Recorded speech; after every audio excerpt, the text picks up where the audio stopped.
It's the Mike Francesa podcast on the Bet Rivers Network. Hello, everybody, and welcome to this week's podcast. Mike Francesa here. So an interesting week in baseball as we get ready to send the Yankees on the road, where Friday they'll hit Baltimore, and the Mets finally come home, and it will be a very big Friday home opener for the Mets. Not only the enthusiasm and the anticipation to the season, but also they are unveiling the Tom Seaver statue on Friday at 10:30 in the morning in a celebration. They're having a whole Seaver celebration on opening day.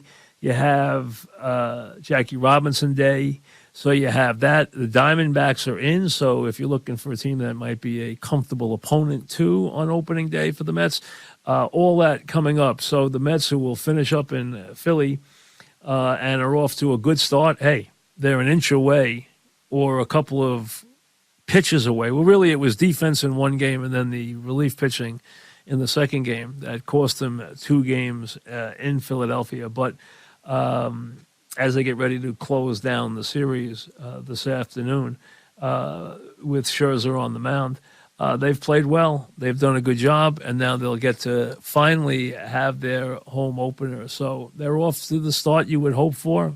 Yes, you're worried about the brittle nature of the rotation. I mean, that is something you're going to have to deal with. The news on both pitches wasn't bad, so that's a positive. It wasn't anything alarming. It was the best kind of news you could have gotten, but you still have the Mets with too many guys who are key to what they are doing, still, waiting to get their act together as far as the rotation goes. And, of course, remember, we're still going to be a good 2 months before we see deGrom. I mean, anything before that would be surprising. But the Mets are off just fine to start the season, and everyone is looking forward to the opener on Friday. The Yankees, again, they've gotten a chance to see the Red Sox, who will be right there. They're well managed. They'll get better. They have a good core. They have some issues in their pitching, no question. I think both places, in the rotation and in the bullpen. But they do have some very good players in that lineup. They have some superb players who are just great everyday talents, and they'll continue to be a threat and be right there. But without question, the class of the division as we start the season is Toronto. That team, in terms of power, in terms of power pitching, in terms of just athleticism and just players who can make a difference, they have a lot going for them. And I would say right now, the Yankees are going to have to be at their best to be as good as Toronto this year. That's how good the Blue Jays are. The Yankees have some questions they have to answer. They have plenty of questions they have to answer in the pitching staff. But they do have enough people. As I've said to you before, the Yankees have enough people on the roster to answer any question they have. It's not like they can't answer it without going outside. They can. But everything has to fall into place, and they need to find a comfort level with the everyday lineup, because juggling people as much as they are, it might look like something you can do very easily, and you're going to say somebody's going to get hurt, and probably somebody will. But the bottom line is it's still a tricky thing to do with guys who expect to be in the lineup every day, to have them have to sit down when they get hot, sit down when they don't want to sit down. So from that standpoint, it's a delicate juggling act that Boone has on a daily basis with this Yankee lineup right now. But again, hey, it's a team that, without any question, it will compete and will be right there as far as the playoffs are concerned. The question is, can they put the pieces together that will make a difference come October? And, hey, you're not going to answer that question tomorrow. You're going to answer that question over the long haul. Busy program this morning. Mark Feinsand is going to join us from the MLB Network. Mark, who covers the Yankees and the Mets, and he's got a new Yankee book. Bobby V will check in from the coast. He's out in California still, but he will check in this morning too. So we have him on a very busy program. We'll get it all rolling right after. You're listening to the Mike Francesa podcast on the Bet Rivers Network. A familiar name and voice, Mark Feinsand, the executive reporter, one of the MLB insiders for the MLB Network, and a busy author. He's churning out book after book. He's got another one coming out on the Yankees in June, and he joins us now. Mark, welcome. How are you?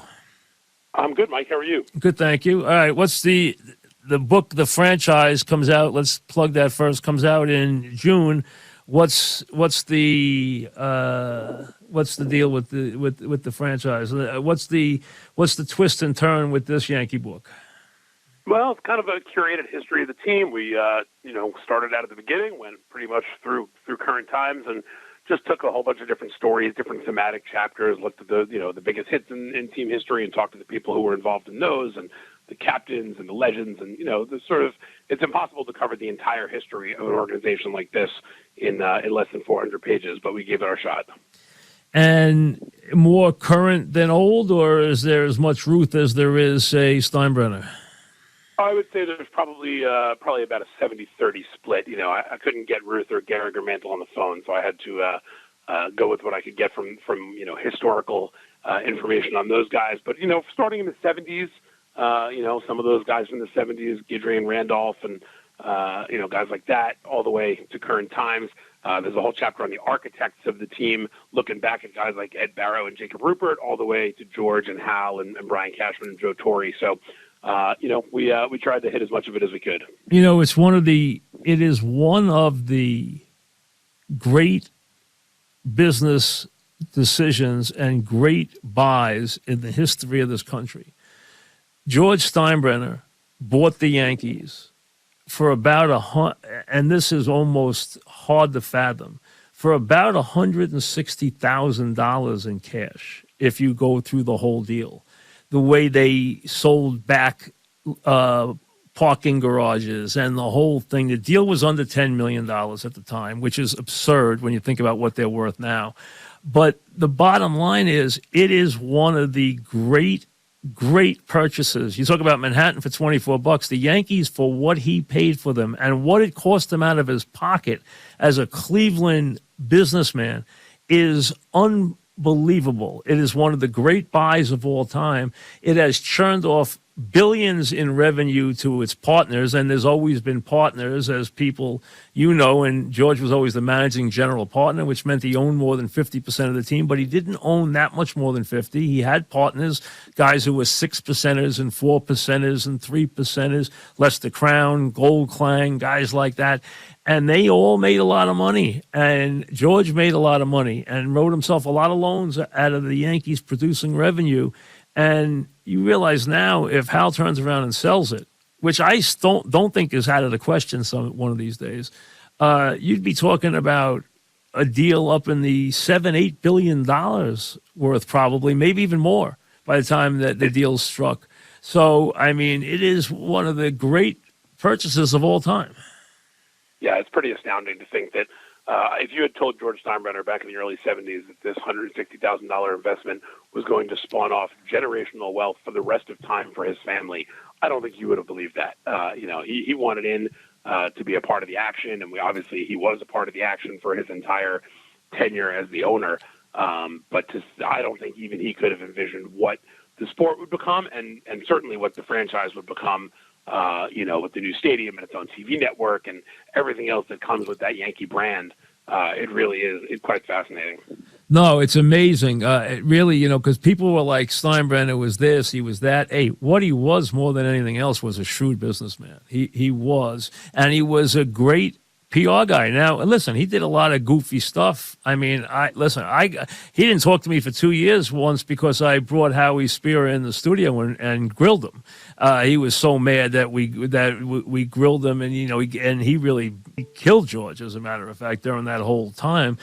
He made some bad steps, as we know. But the point is, when you look at it in totality, he not only left an incredible legacy in terms of how much he won, but the business end of it is just astounding. And, you're talking about a brand now that ranks with any brand worldwide that you could put up there and is a, multi-billion-dollar business. It really is astounding. And that's an interesting twist because you can tell that Hal wants to run this. And you can see that it's something the Yankee fans are not used to.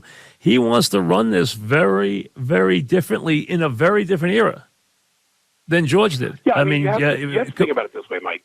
The entire sport basically put rules in place to prevent George from being George. So the game that Hal is playing right now, it's chess compared to checkers, right? I mean, there's no way that Hal could do what George did. Impossible.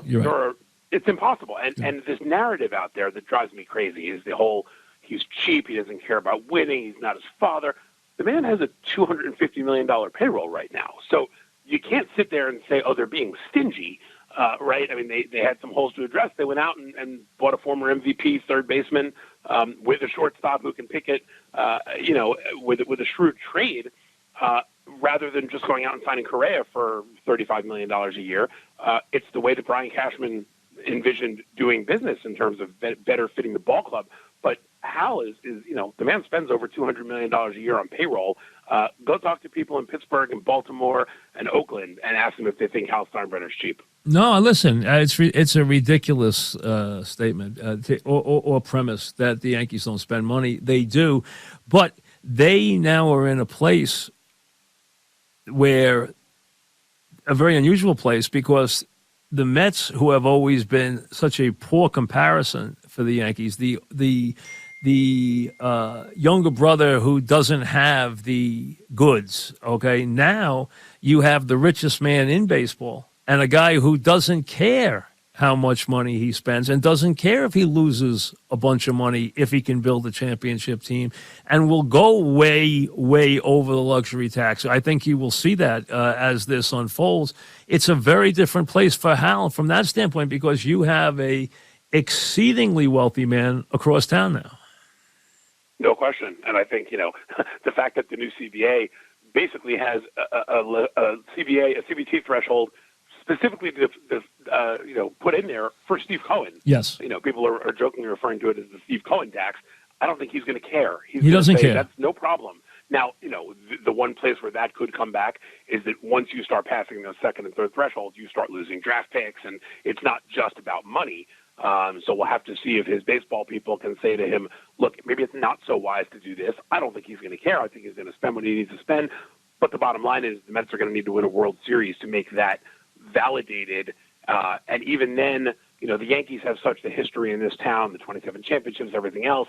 I don't know that one World Series is going to do it to put the Mets sort of past the Yankees. But if Steve Cohen is determined to spend the kind of money that people think he's going to spend, and he's going to do it for the next 5, 10, 15 years, and the Mets start collecting championships the way the Red Sox did in the first 20 years of this century, then I think things will get really interesting. I've only seen, and we're talking about Mark Feinsand, MLB reporter. You know him from the days back with the Daily News. Mark, I've only seen 2 times in my years here, as I get into my later 60s, I only seen 2 times when the Mets really owned the town. One was 69, where everybody, even Yankee fans, were caught up and swept up in what the Mets were doing. Plus, remember, it was the first year after Mickey Mantle retired. I mean, it was a new Yankee team.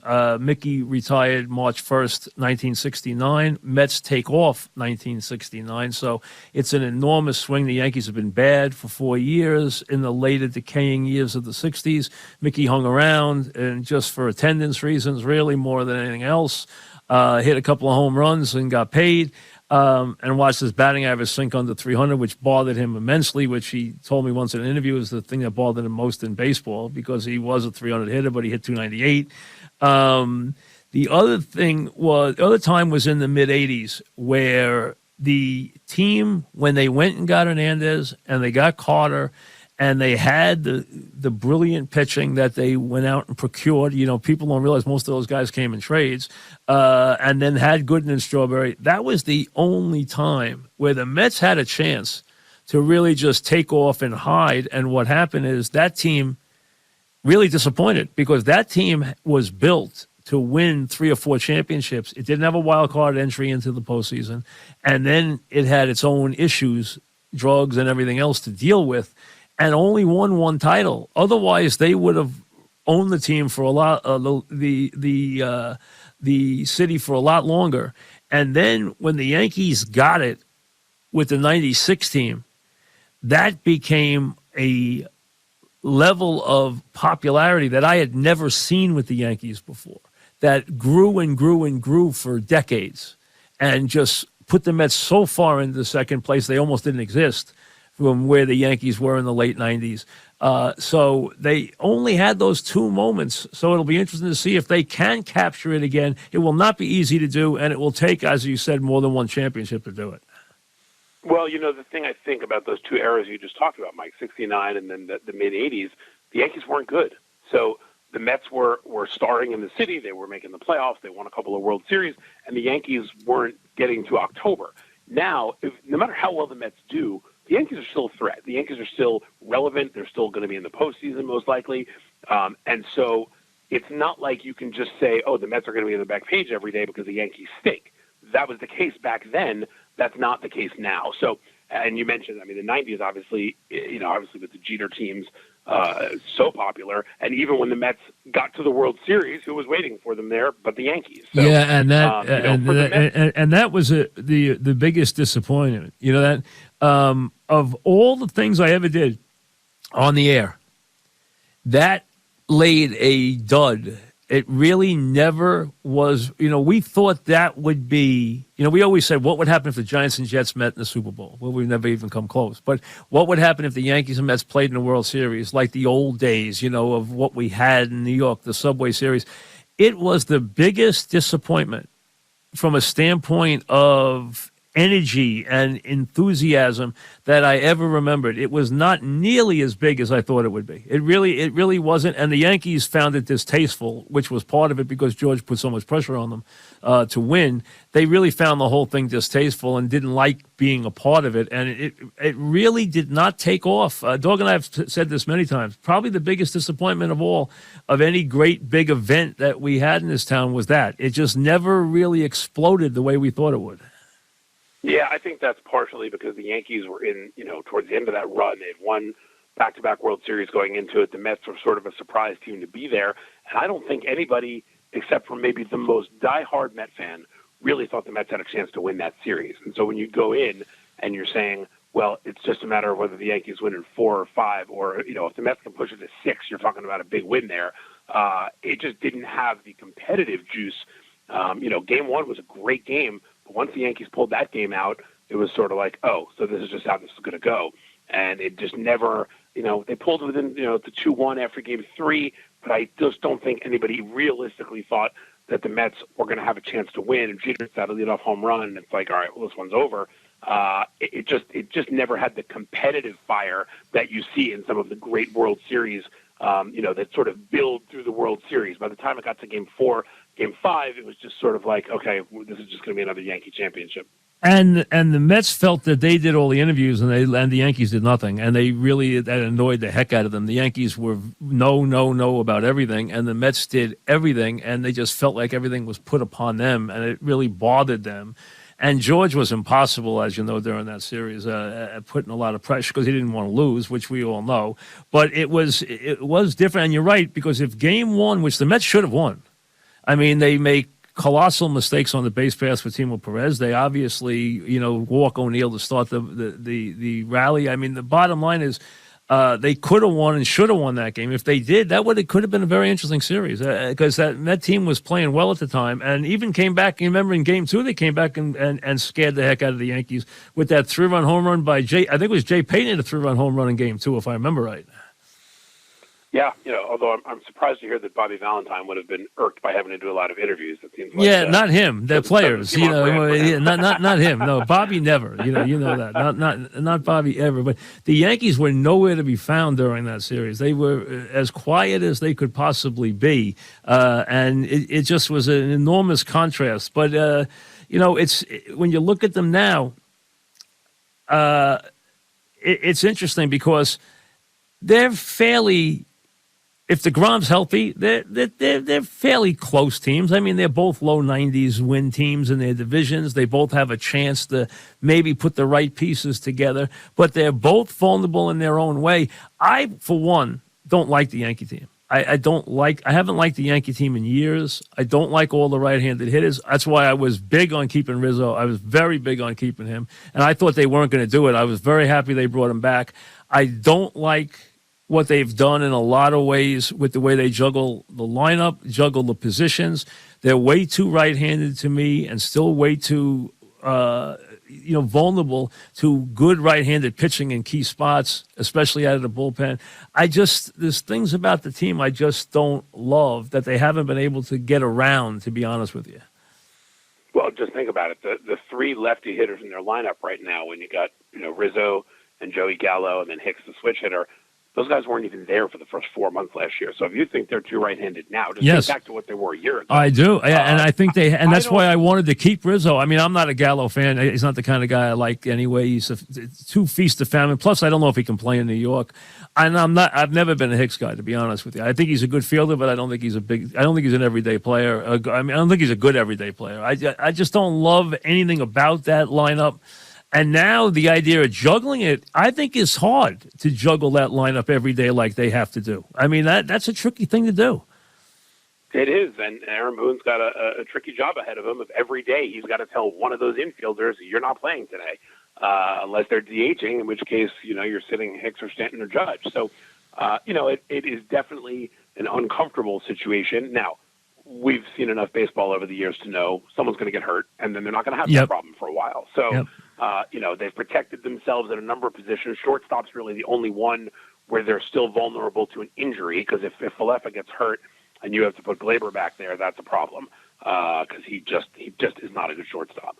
I don't think they will do that. I don't think they want any part of that, as a matter of fact. I think I think they went into the season saying there's two things we're going to do. We are going to straighten out shortstop and straighten out catcher, and that's the two things they went out and did, Yeah, 100%. And so, to me, the lineup, I don't have so much of a problem with the lineup. I'm more concerned, if I'm the Yankees, about the starting pitching. Yep, I agree. think, Cole's going to be fine. I think he'll be who he is.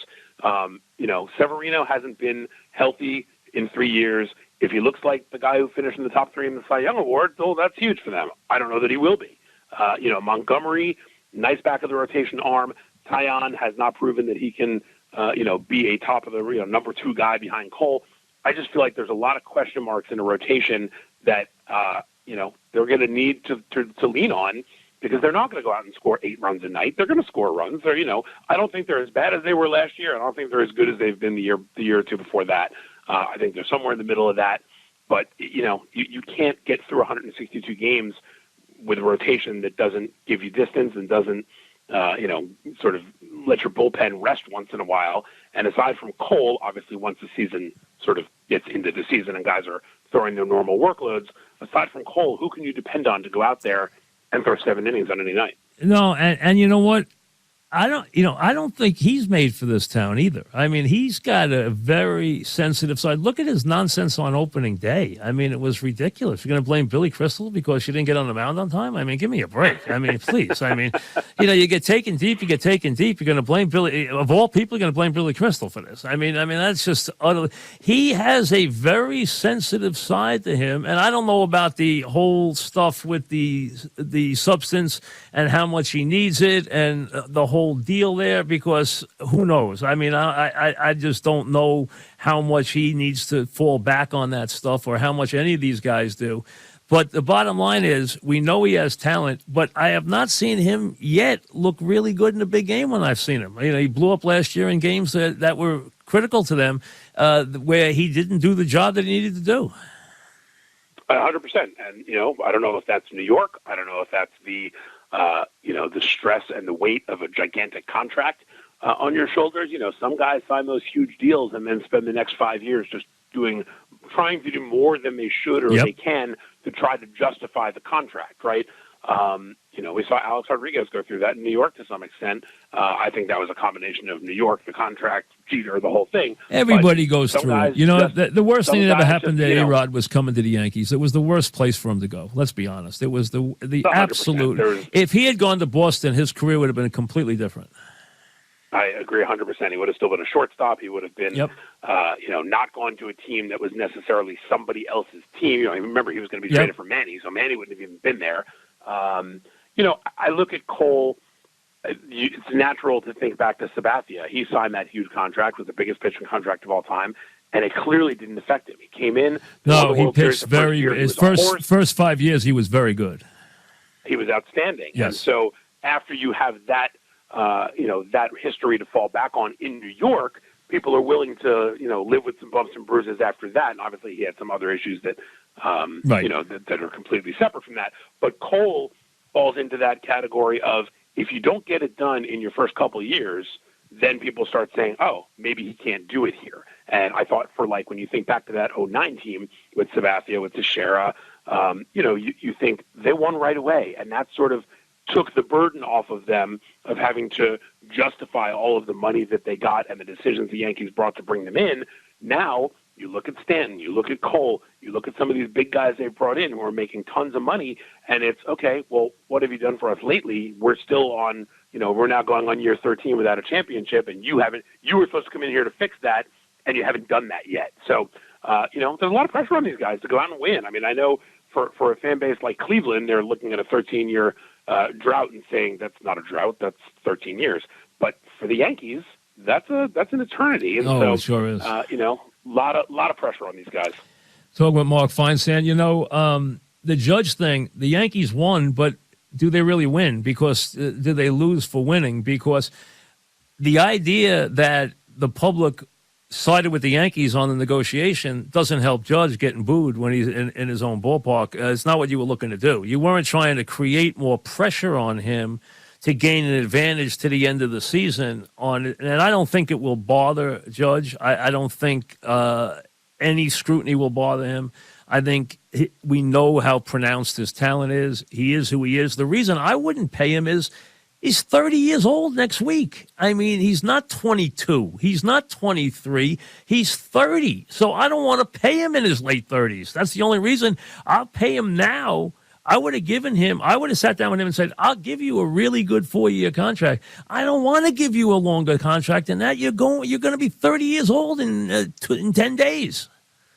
Yeah, and they offered him a 7-year extension, which would have taken him through his age 37 season. That's pretty good faith in current Major League Baseball. That was a good deal. That was he doesn't have to take it, and he has. And I'm for anybody wanting to turn down any deal they want. You got to live with what happens. But now it worked in the Yankees' favor, but that's not a positive when it works in their favor. They're not trying to have their best player be scrutinized every time or be booed at the ballpark, which he already has been. So it didn't work in their advantage, and who knows where that puts him at the end of the year. See, to me, at his age, he doesn't have the vantage point that some guys do. He's not a guy who's 22 years old and has all that talent like some of the other kids do that are pushing for these contracts. That's a different deal. I mean, if you're 22, it's one thing. He's 30 years old already. I mean, I'd be very leery of that if I'm the Yankees. Yeah, I agree with you, and I think the fact I don't think he's going to be affected on the field this year by all of this, but I don't know how this is going to play into his mind at the end of the year when other teams are offering him similar deals to what the Yankees are, and he says, you know what, I don't have to deal with this anymore. Right. The fact that these two sides are going to go to an arbitration hearing in the next 4, 6, 8 weeks, that's also a little tricky, right? You're going to have somebody from the team standing up there in front of Judge pointing out all of the reasons why he's not worth the money he wants. Those arbitration hearings linger. You remember Absolutely. Kansas, that arbitration hearing got really ugly, and he was a 4-time All-Star at that point. Yep. It just, those things don't seem to end well, and everybody says the right things. Oh, it's just business and it's part of the game. But you have to imagine that those feelings linger a little bit. And so, the Yankees took their shot.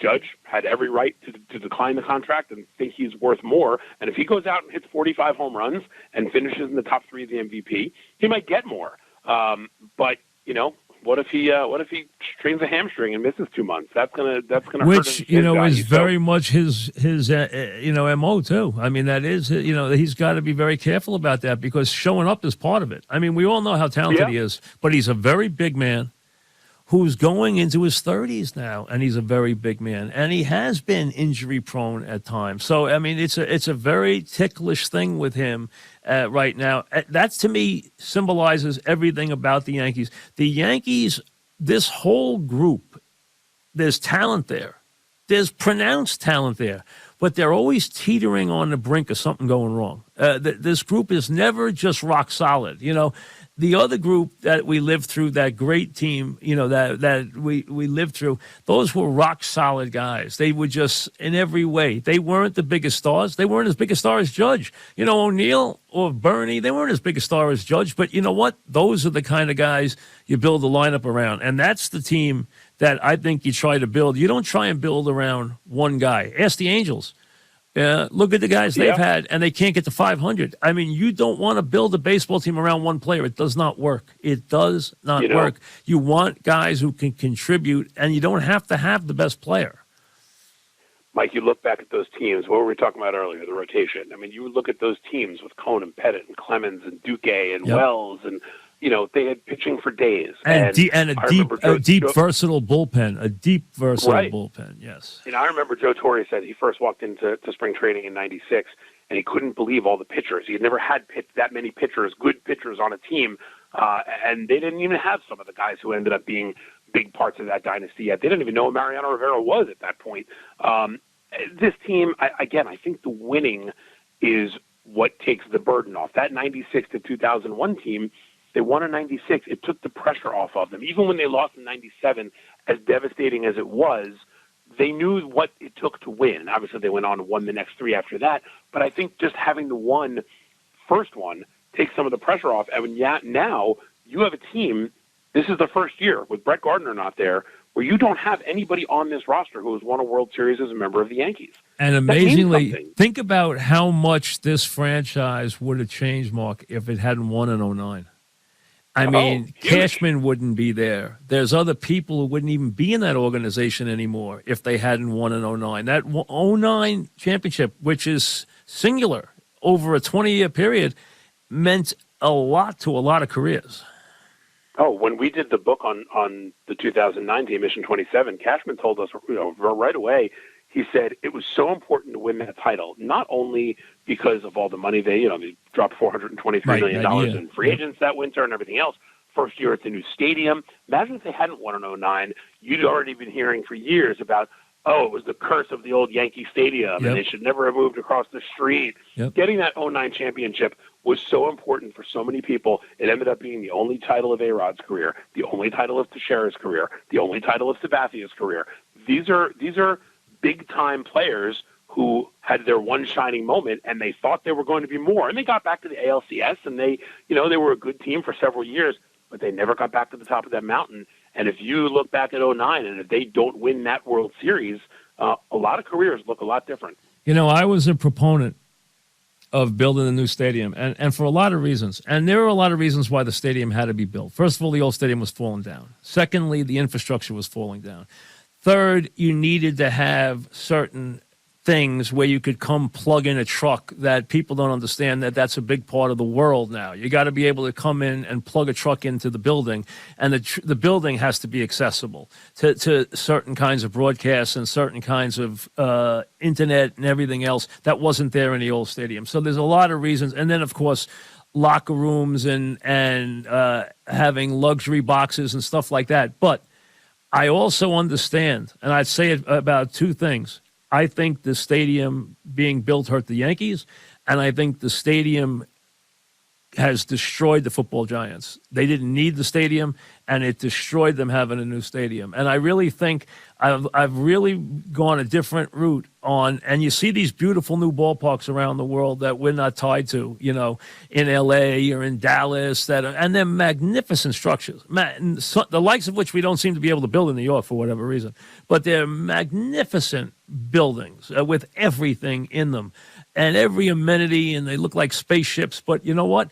I think both franchises were hurt by their new buildings. I think the Yankees were, in retrospect, and I was wrong about that. I think it really hurt them more on the field than I thought it would. And I think it destroyed. I can go back and give you chapter and verse why it has destroyed the football giants. I haven't even been to MetLife Stadium since it opened, so I can't speak. That's a disaster. That's a stadium that the old stadium was a better stadium. The old stadium was a better stadium than that stadium. That's how bad that one is. Yankee Stadium at least has some amenities. I mean, but, hey, you know what? I understand why, and all the different things from TV standpoint and technology. It's so imperative that you have what these networks need rather than not have it, and they can't come plug into your building. They got to be in the street. They got to do this. They got to do that. That's a huge issue. You got to be able to plug in and go, and especially for football teams. But the bottom line is it really does change your franchise, and it did change those two franchises. It really did. I think it hurt the Yankees. I think not having the stadium has hurt the Yankees.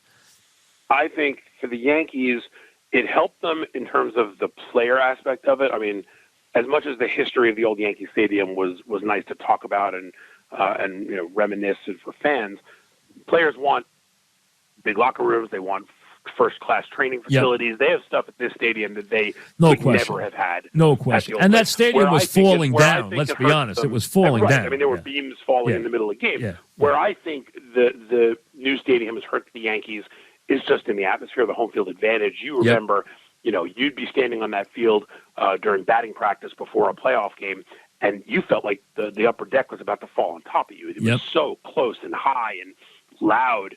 It doesn't have the same volume. Now, look, it still gets loud there, but it doesn't have that same intimidation factor where a guy stands at the plate and you literally feel like the guy in the upper deck is standing right over you. That doesn't happen anymore. It's a much wider concourse. It's a much wider, setting.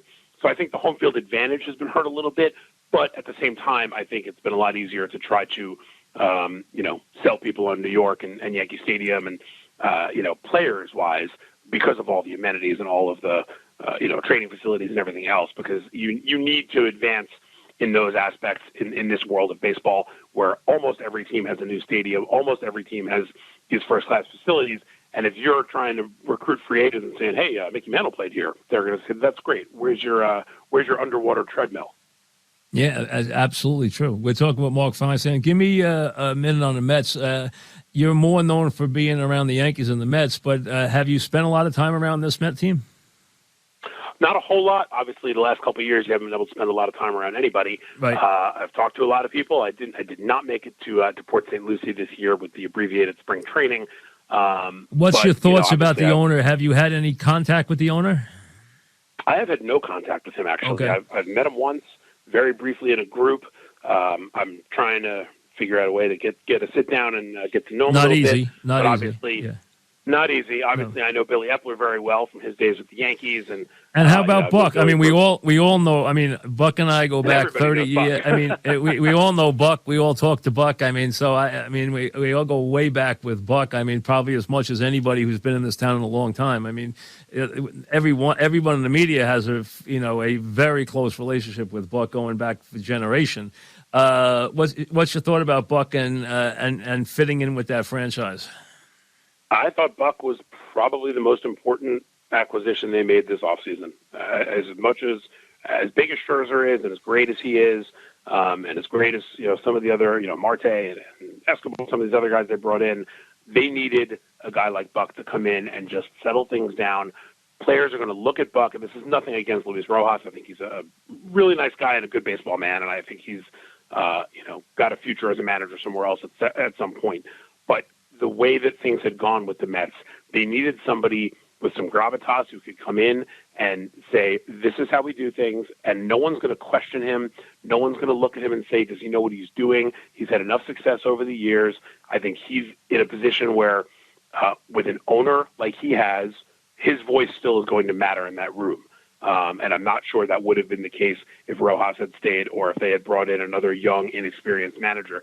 They needed a guy, like Buck Showalter, somebody like that to, a Bochy type, one of those guys to come in and sort of just say, okay, there's a new sheriff in town. Let's do things this way. I don't think there's any question. All right, so the book is The Franchise, comes out in early June, so we'll be looking for that. Thanks for a couple of minutes. Appreciate it. I'll talk to you soon. Anytime, Mike. Thank you. Mark Feinsand. We'll be back with Bobby Valentine right after this. You're listening to the Mike Francesa podcast on the Bet Rivers Network. All right, on this week's podcast, we welcome in Bobby Valentine. The teams have had a week of baseball under their belt. And, Bobby, here's my premise. If a bad team gets off fast, Colorado's 4-1, let's say they get off 8-2 or 9-1, how much does a quick start help a bad team that we thought out of the box was a team that people thought would win 60 or 70 games or 65 games?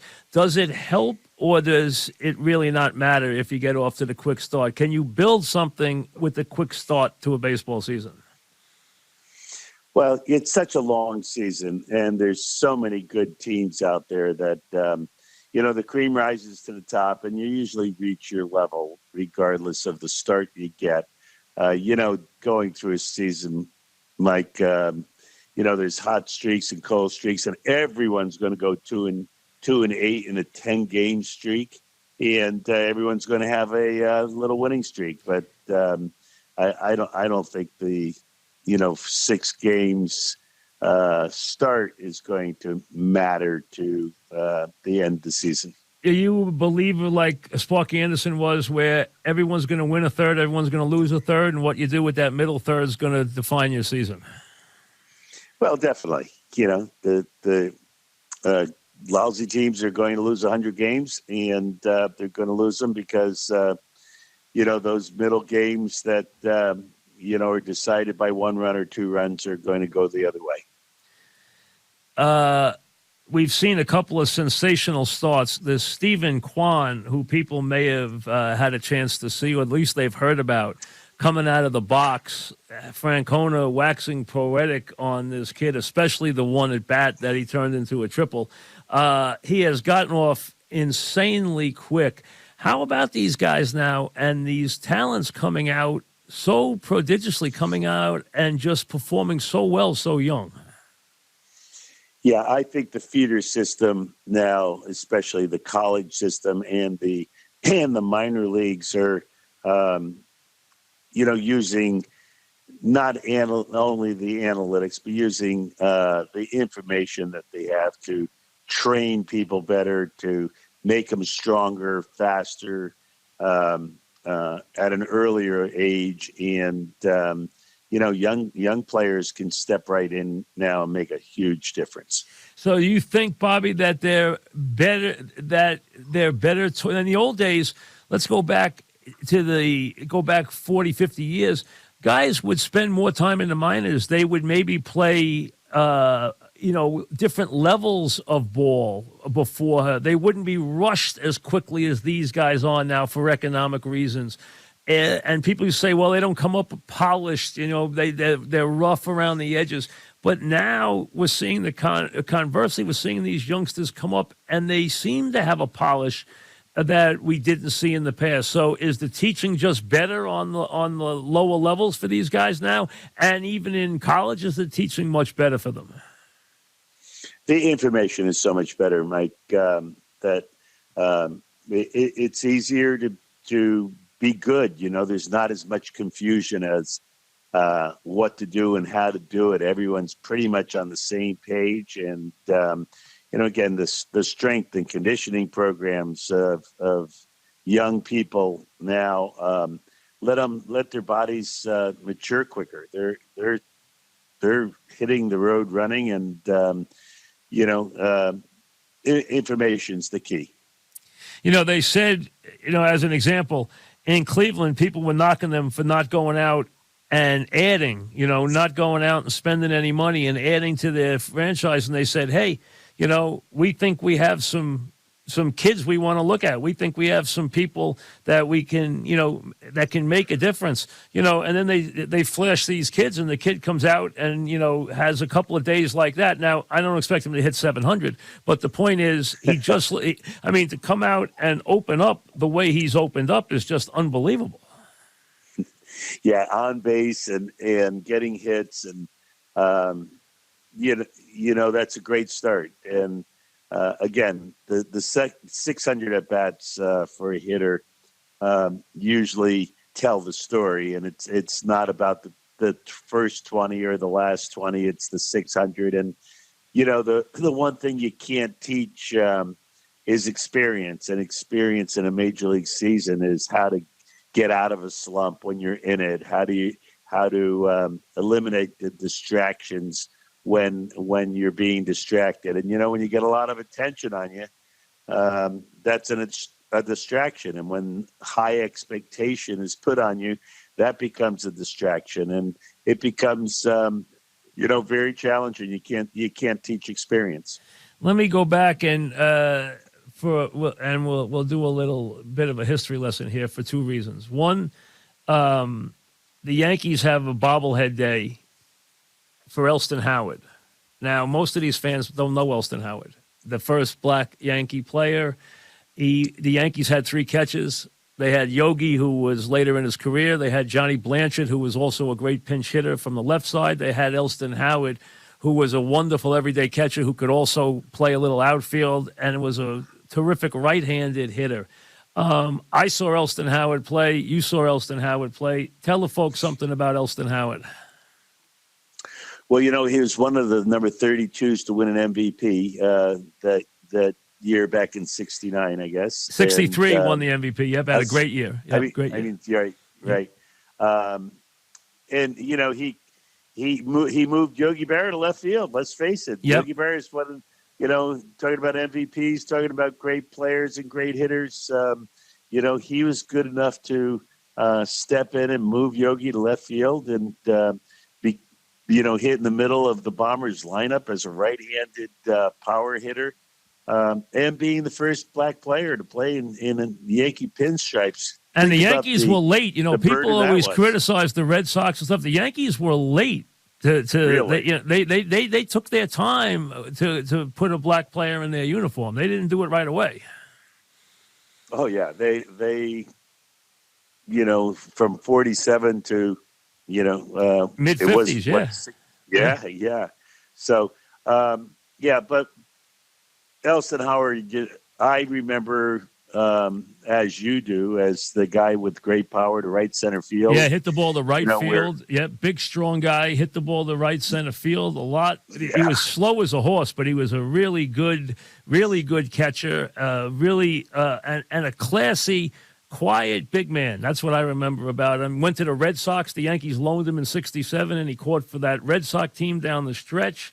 He was on loan to that team for a little while late in his career. So really a wonderful catcher, and as you said, a guy with a lot of power to right center field, which you didn't see that often. Now you see it all the time. The other one is even more prominent. They're going to have the Tom Seaver statue unveiled on Friday when the Mets have their home opener. And I saw Seaver break in. So that's how I'm old enough to have seen as a teenager Seaver break in. And he really changed that franchise from when they were lovable clowns to where he didn't take anything as being lovable. He didn't want to lose.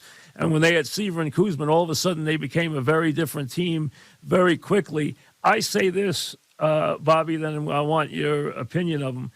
I thought that soup to nuts, he was the most professional pitcher day in and day out I ever saw in my life. Well, I got to play a little with him and then coached him. And, he was that vintage of intelligent pitchers. College guy, went to USC. He prided himself on his ability to get a hit. He was a great fielder and practiced his fielding all of the time.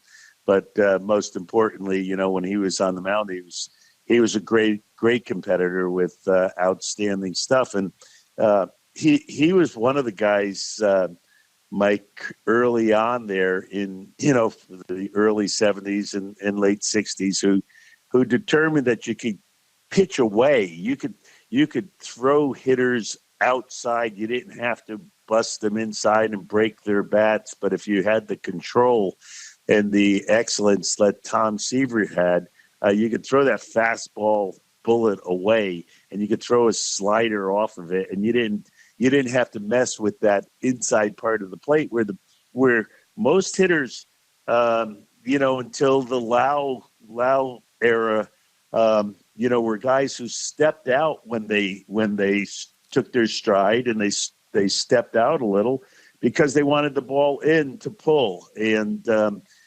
Tom made people rethink how to hit because he and then later Catfish Hunter, who was so spectacular at doing it also, and others just decided to work the plate away.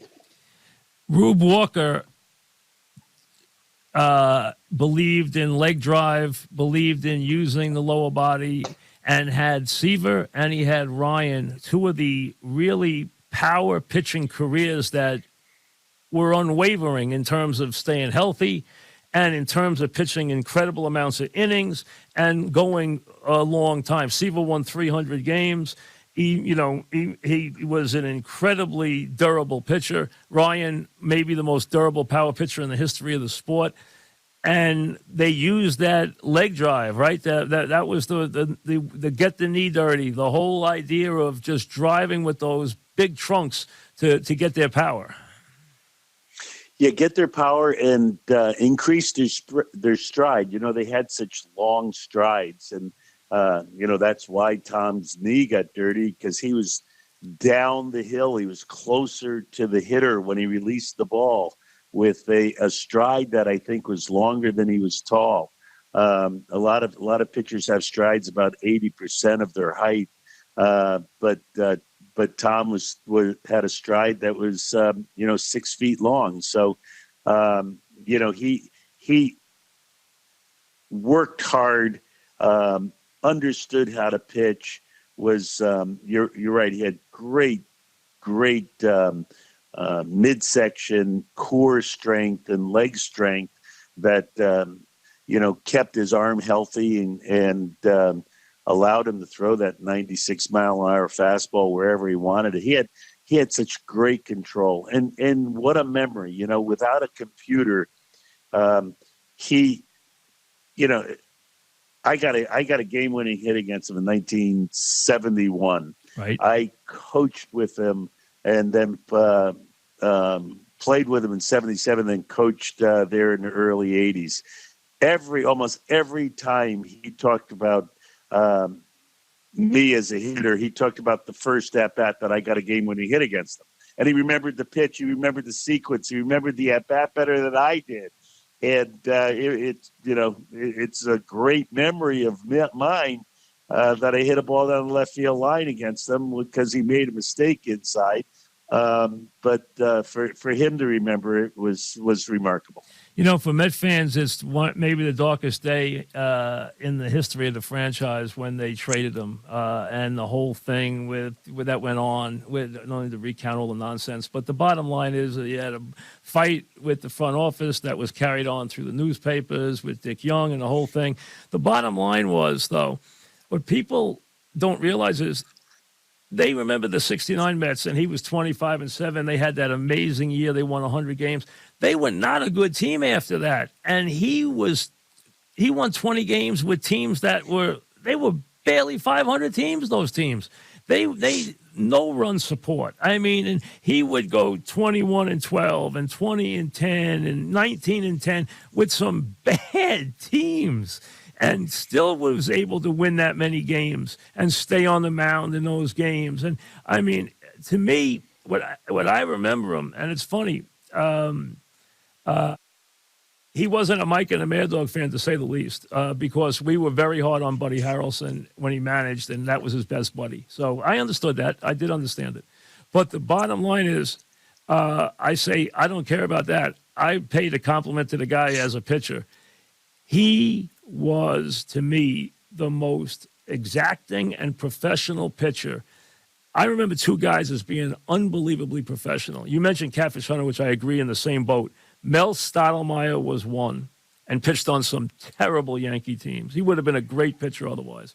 And then Seaver, he was so precise and so professional with every pitch in every outing. He just seemed to pitch the same 7-8 innings every game. He really was spectacular. And, one of the ovations that I remember the most was when the Mets brought him back. Right. And, he warmed up in the bullpen. There's a full house.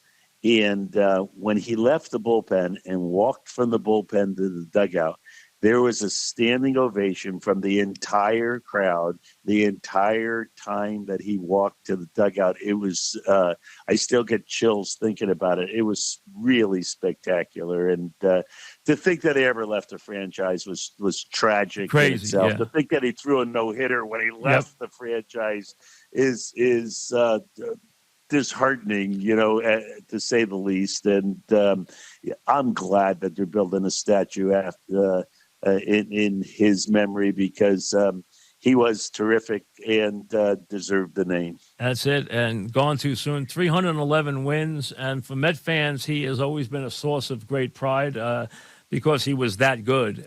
He really was. And for those who only know the name, he was, if you think of Roger Clemens, he was better. If you think of guys like that, and that's saying a lot because Clemens was a brilliant pitcher.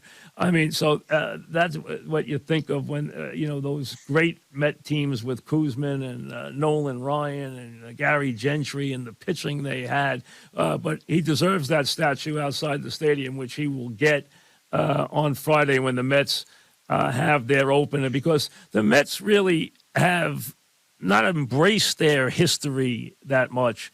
And it's hard being in the same town as the Yankees, no question. But this is a big positive for them to put that statue outside.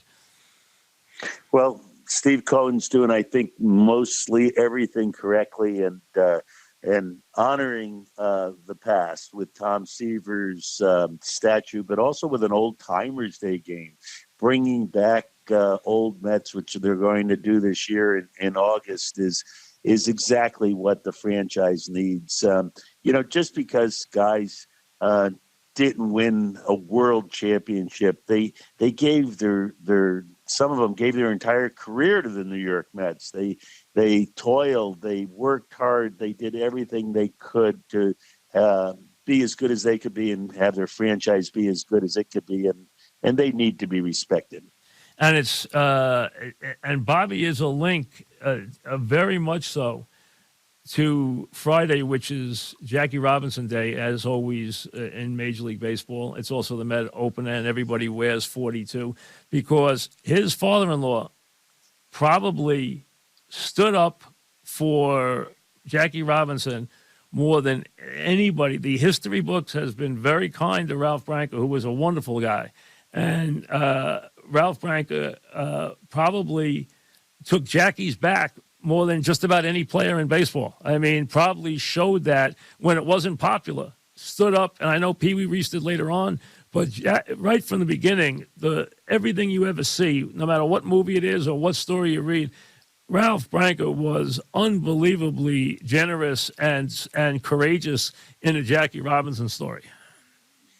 Well, he grew up in Mount Vernon. It was a mixed neighborhood, to say the least. And, he's an intelligent guy. Ralph Branca went to NYU. So he got it a little quicker than most others. And, he always thought that it was one of the honors of his life to be a friend of Jackie and his family, and to play with him. And, he would proudly wear number 42 if he was playing today. Well, he deserves that, because you know what? He did stand up. And a lot of guys, it was a tough transition for a lot of those players, obviously, at that time. And to have the sport change when you realize, how much that changed the sport for the right, in the right way, to see and changed America, as a matter of fact. So, I mean, it's that important, and he is that important a person.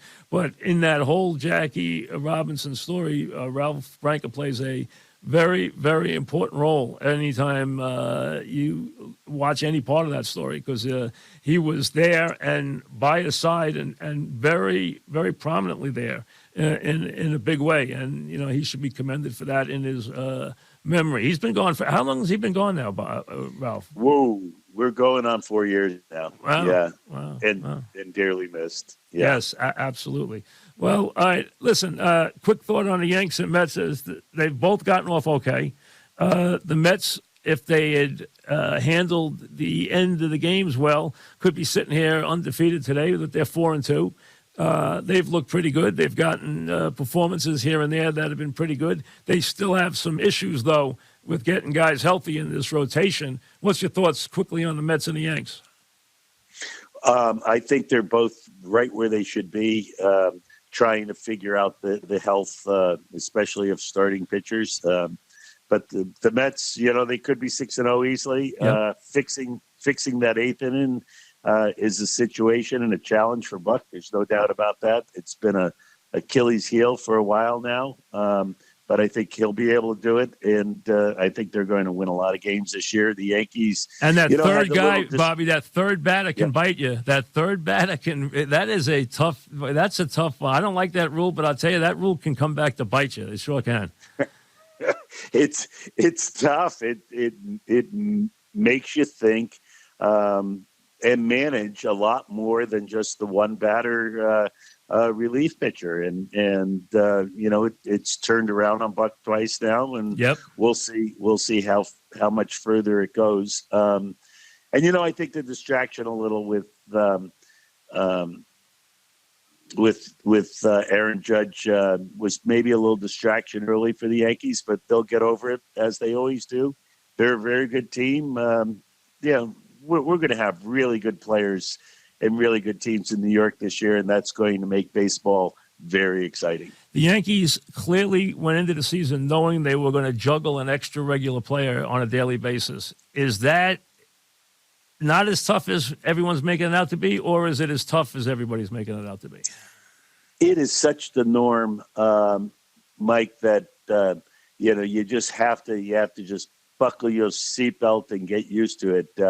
God, I remember when I managed, the biggest criticism, I was criticized for a lot of things I did, but probably the thing I got criticized the most for was the multiple lineups, that I would have over 100 lineups every year that I managed, because I tried to rest players and I tried to match up with the opposing bullpen as well as the starting pitching. And that's the norm now. Rest is such a norm that, you saw Bregman get two home runs in back-to-back games. In the third game, he was rested. That was unheard of 20 years ago. If a guy was hitting home runs, he was in there until he was striking out. And you'll just see that with every team, and you'll see mixing and matching and rotating people around and wondering why the star player is not playing on a Sunday afternoon, and it's just because rest is and matchups, but rest is paramount. Well, your criticism was ridiculous because you were resting a catcher. He has to have a day off. I mean, my God, he's a catcher. And any day you give him off is going to tick off somebody, and that was more because of his popularity than anything else. I mean, people just didn't like when they got to the ballpark and the kids deflated because his hero was not in the lineup. I understand that. When I was a kid and I went to the game and Mickey Mantle wasn't in the lineup, I was crushed. So, I mean, that's just human nature. Yes, I guess. It turned out that, when Mike Piazza, who's a Hall of Fame, great player and a great guy, when he needed a rest, it seemed like that was the day that every father brought their kid to the game and didn't get to see him. I don't know what the heck it was, but it was really something that I had more letters telling me how disappointed people were about Mike not playing than almost any other thing that I ever got letters for.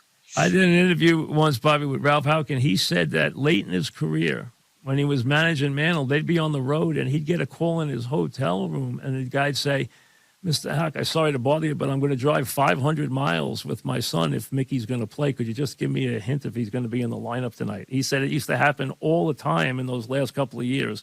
That's how much people wanted to see him in the lineup. Well, and thinking of the world that we're in and the podcast that we're on, Mike, that Bet Rivers and other betting establishments set lines for games, and they have to set lines without knowing what the lineup is. And some of these lineups, change in the last minute. They go right up until 20 minutes before the game, and then the lineup is posted. So it makes those people out there who are trying to wager on a game quite anxious also. No question. Good point. Thanks, Bobby. We'll talk next week. Thanks very much. Thank you, Mike. All right, Bobby Valentine, and he's right about that. And it's even true, especially true this year in the NBA. I mean, and the NBA has to do something about it. So many star players sit out so many games. You have to be so judicious up to the minute in the NBA, not in the playoffs, which we're heading to now, but in the regular season. You just never know minute to minute. You could not make a wager. You could tell by the line if you know the game that well. But for the most part, the line will adjust. In baseball, it's a pitcher line. The lineup doesn't change when a star player's out of the lineup. It really doesn't. It only changes when it's dealing with the pitcher. It's always a pitcher line. That's what it is. The line is always a pitcher line in baseball. And you can have a very different lineup, though. If you take a star out of one of these bad teams, hey, it puts a huge hole right in the middle of that lineup. So it does make a very, very big difference. And we're obviously coming to you on the Bet Rivers podcast, the Mike Francesa podcast, betrivers.com. And enjoy your baseball week. We'll see you next week. Thanks for listening to the Mike Francesa podcast on the Bet Rivers Network.